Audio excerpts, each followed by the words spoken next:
I made it my New Year's resolution to actually commit to my autism content more than I have done last year.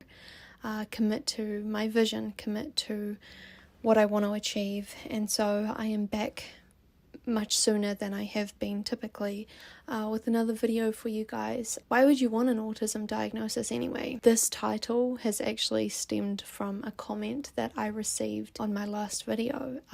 Quite a lot of people don't understand why I have made autism my entire personality. To be honest, I don't judge them for that. That's quite a fair question to ask. I guess in order for me to answer your question, being the type of full-on person that I am, I decided to turn that into an entire video.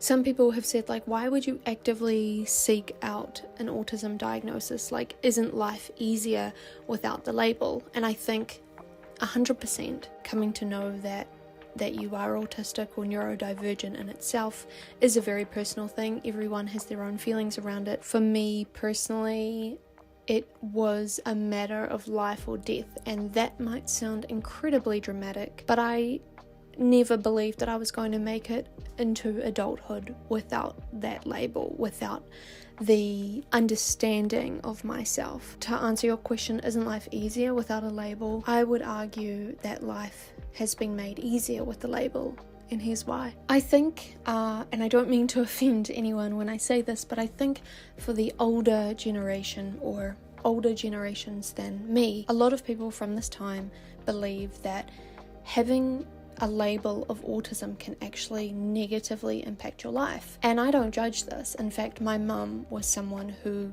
also held this belief. She was one of the most prominent figures in my life to actually go out there and find answers. She was very in tune with me, her child. Even as early as 6 months, she knew that I was presenting signs of, if nothing else, an anxious child. She put me in front of psychologists. She took the books out of the library. She did everything she could as a mother to find the answers. And with all of that, she still wondered, at age 25, when I was going out on my own trying to figure these answers out for myself, she still asked me the question, why do you need to know? What benefit is it going to have? It really does come back to the point that I just made, which is the autism diagnosis, the autism and neurodivergent journey. It's a very personal journey, and some people may need to know and some people don't. I also don't judge people that do hold this belief. I think it is a really great discussion to have. From what I know, from what I've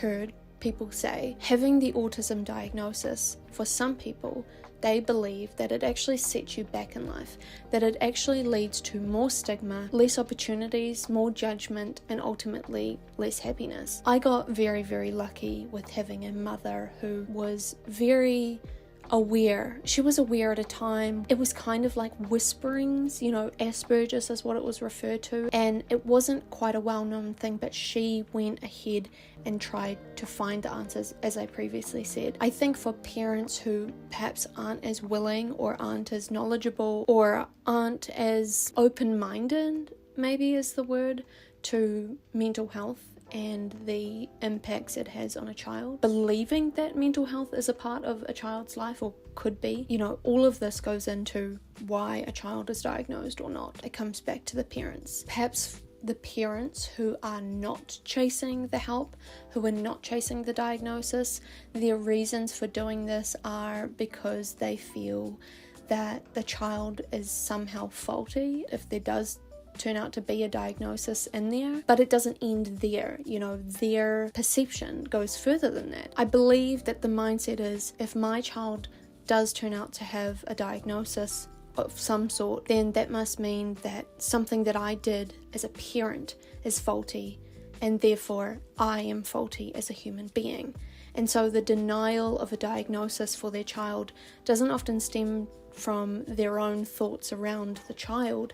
It actually comes back to their thoughts around themselves. But of course, when you're a child, you look to your parents for guidance, you look to your parents for help, you look to your parents for the answers of life. And when you're met with judgment or a lack of answers, I think the child's mind naturally goes to judgment of themselves. My personal favorite criticism that I get across all social media platforms is, oh my god, autism is such a trend now. Everyone needs the label. It's just a way to seek attention. It's just a way to explain away certain behaviors. I even had a comment a few days ago on one of my videos that said, this is not autism, like referring to me. This is not autism. And I thought, this is not the autism that you know.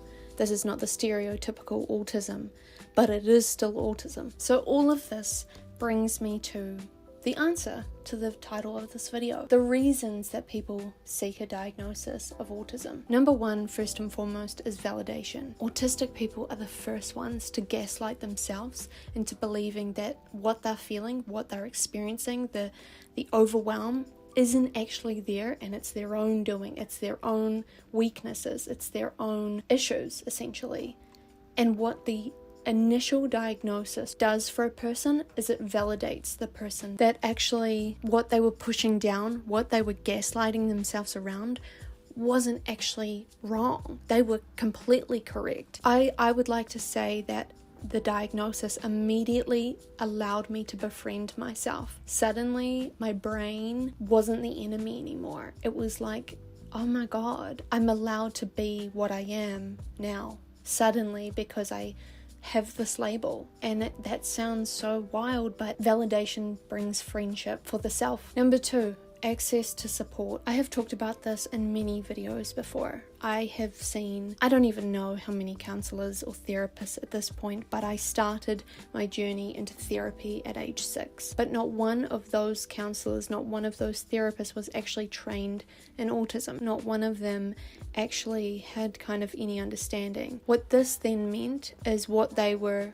hearing from the experiences that I was talking about was it was an anxiety problem. They were able to notice the co-occurring conditions of autism, like anxiety, like depression, like OCD, and those were 3 of the other mental illnesses that I was diagnosed with. But autism in itself wasn't actually an idea that was given to me until one therapist who had just kind of had a bit more information than the other ones that I had previously seen. She knew a little bit more about it, and so she offered up the idea that this could be a possibility, but put me in front of her colleague who did know. Now, as a 28-year-old, if I want therapy, which who doesn't? Now I specifically look for therapists who are trained in autism support, because suddenly their advice, their professional advice is actually tailored to my brain and my neurology. Number 3 is understanding yourself. It really, really goes a long way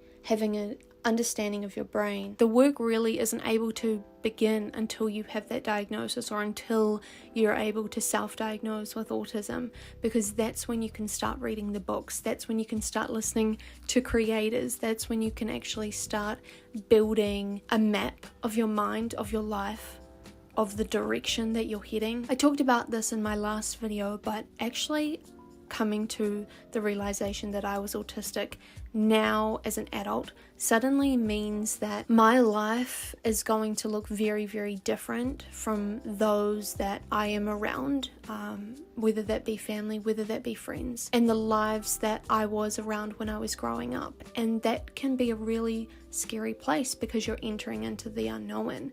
The typical lifestyle of get a job, get married, get a house, have children, I always felt wasn't destined. I wasn't destined for that kind of lifestyle. I was destined for something greater, but also far different. And at 5 years of age, you don't know what that is. I didn't know what that was, but I knew that that was the direction that I was heading in. The way that I live my life now, even just living in Canada, is something that no one in my family has really done before.